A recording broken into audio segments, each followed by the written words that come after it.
आज हम HCF और LCM में सेकेंड पार्ट में करेंगे। उस दिन मैंने सिखाया था दो नंबर्स का HCF और LCM कैसे लेते हैं। उस दिन हमने एक ही मेथड किया था। आज हम दोनों मेथड से HCF और LCM अलग अलग करेंगे, ठीक है। तो अब देखो, दो मेथड होते हैं HCF और LCM को करने के। पहले हम LCM करते हैं सॉल्व, उसके बाद हम HCF सॉल्व करेंगे, ठीक है। तो पहले हम करेंगे LCM। इसके दो मेथड हैं, डिवीज़न मेथड, भाग विधि, और दूसरा जो मेथड है वो है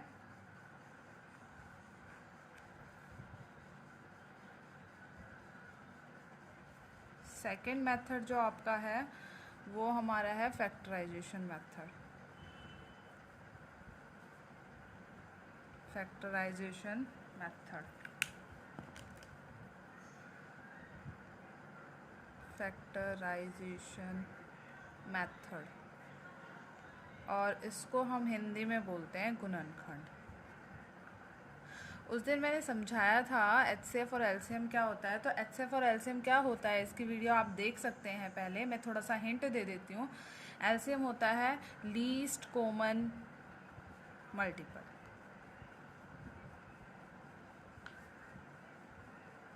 लीस्ट कॉमन मल्टीपल, और HCF होता है हाईएस्ट कॉमन फैक्टर, ठीक है।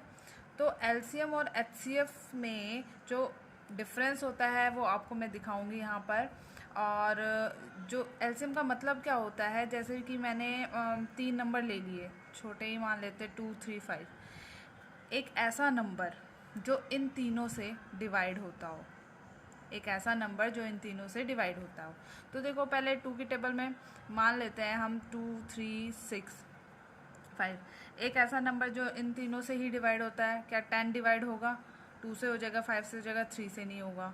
फिर देखो 15, 3 और 5 से हो जाएगा, 2 से नहीं होगा, ठीक है। उसके बाद हम 30 देखें, 32 से भी डिवाइड हो रहा है, 3 से भी डिवाइड हो रहा है, और 5 से भी डिवाइड हो रहा है। 30 जो एक ऐसा नंबर आ गया मेरे पास जो 2, 3, 5, इससे छोटा कोई भी ऐसा नंबर नहीं है जो तीनों से डिवाइड हो सकता है।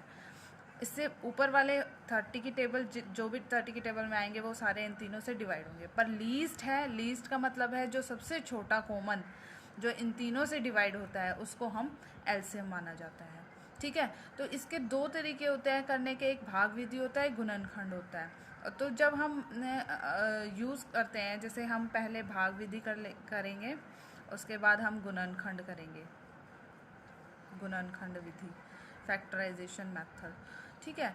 अब देखो, जो भाग विधि होता है ये ज़्यादातर यूज़ होता है और इसी को बड़ी क्लासेस में हम यूज़ करते हैं।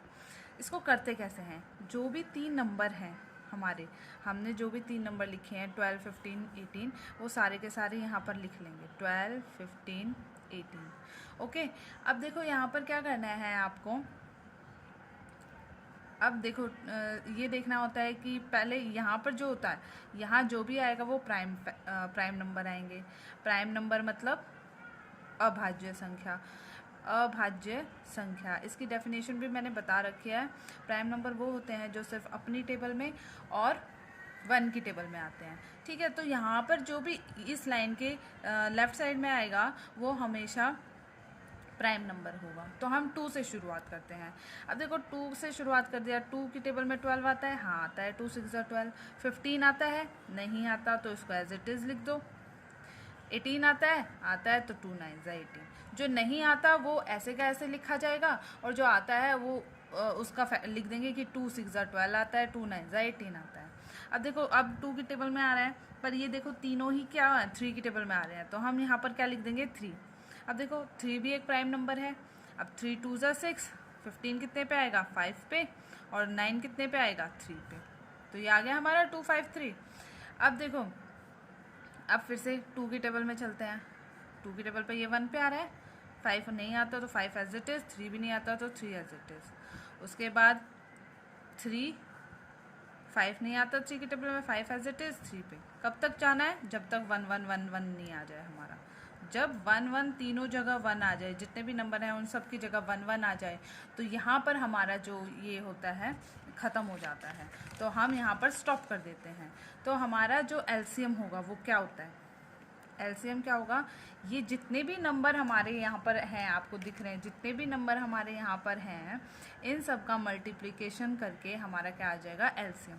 देखो एलसीएम क्या आएगा, 2 इंटू 3 इंटू 2 इंटू 3 इंटू 5। तो हम क्या लिख सकते हैं, 2 कितनी बार है, 2 बार, 3 कितनी बार है, 2 बार, और 5। ठीक है।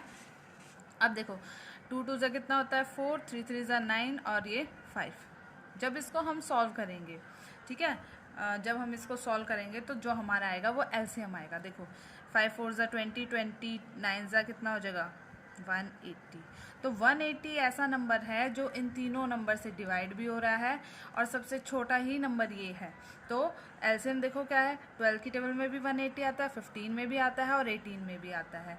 तो इस तरह से भाग विधि से हम क्या निकाल सकते हैं, एलसीएम निकाल सकते हैं। ठीक है। अब देखो गुणनखंड विधि से कैसे हम निकालते हैं। गुणनखंड मतलब क्या होता है, आपको क्या करना होता है, इनको तीनों को अलग अलग लिख लेना होता है। ये हमने 12 लिख लिया, ये हमने 15 लिख लिया, ये हमने 18 लिख लिया। ओके। अब 12 को वही, यहाँ तो प्राइम नंबर्स आएंगे सारे, तो 2 6 ज़ा 12 कब तक करना है, जब तक 1 नहीं आ जाता। 3 1 ज़ा 3। अब 15 को करो, 2 की टेबल में तो आता नहीं है, 3 से स्टार्ट कर दो, 3 5 ज़ा 15। अब 5 की टेबल में आता है 5, कब तक करना है, जब तक 1 नहीं आ जाता। फिर यहाँ पर 2 9 ज़ा 18, फिर 3 3 ज़ा 9, और 3 1 ज़ा, ये हो गया। अब इनको लिख लो अलग अलग। इनको जब हम अलग अलग लिखेंगे तो 12 को क्या लिखेंगे, इन तीनों की मल्टीप्लाई, 2 इंटू 2 इंटू 3। ठीक है। 15 को क्या लिखेंगे हम, 3 इंटू 5, और 18 को क्या लिखेंगे हम, 18 को क्या लिखेंगे हम, 2 इंटू 3 इंटू 3। अब देखो ये जो 12 है इसको क्या लिख सकते हैं, 2 की पावर 2 इंटू 3। इसको क्या लिख सकते हैं, 2 की पावर नहीं है तो इसको जगह छोड़ दो यहाँ पर, 3 की पावर 1 और 5 की पावर भी 1। ठीक है। उसके बाद देखो यहाँ पर 2 की पावर यहाँ 1 है, 3 की पावर 2 है, और 5 नहीं है। तो जहाँ जो चीज़ नहीं होती उसकी पावर 0 लगा दो। 0 लगाने से क्या होता है कि जिसकी पावर भी 0 होती है वो क्या हो जाता है, 1 होता है उसका आंसर। ठीक है।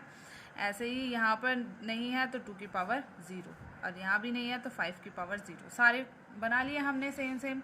अब देखो हमारा जो एलसीएम होगा वो क्या होगा, जो भी इन तीनों में कॉमन में से हाईएस्ट है। ठीक है।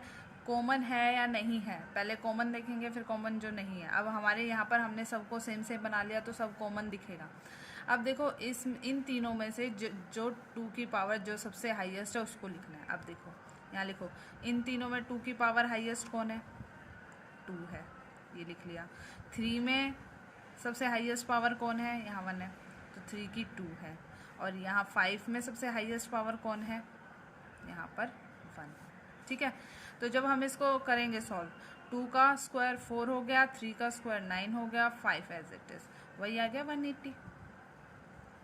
तो ये हमारा क्या आ जाएगा, आंसर आ जाएगा। तो ये 2 मेथड हैं एलसीएम को सॉल्व करने के, एक भाग विधि है और एक गुणनखंड विधि है। इसी तरह से मैं एचसीएफ की भी एक वीडियो बनाऊंगी, एचसीएफ को इससे अलग करूंगी अभी। ठीक है। तो एचसीएफ के भी 2 ही मेथड होते हैं, भाग विधि और गुणनखंड विधि। तो आपको अगर वीडियो अच्छी लगी तो प्लीज़ लाइक करें, सब्सक्राइब करें। Thank you.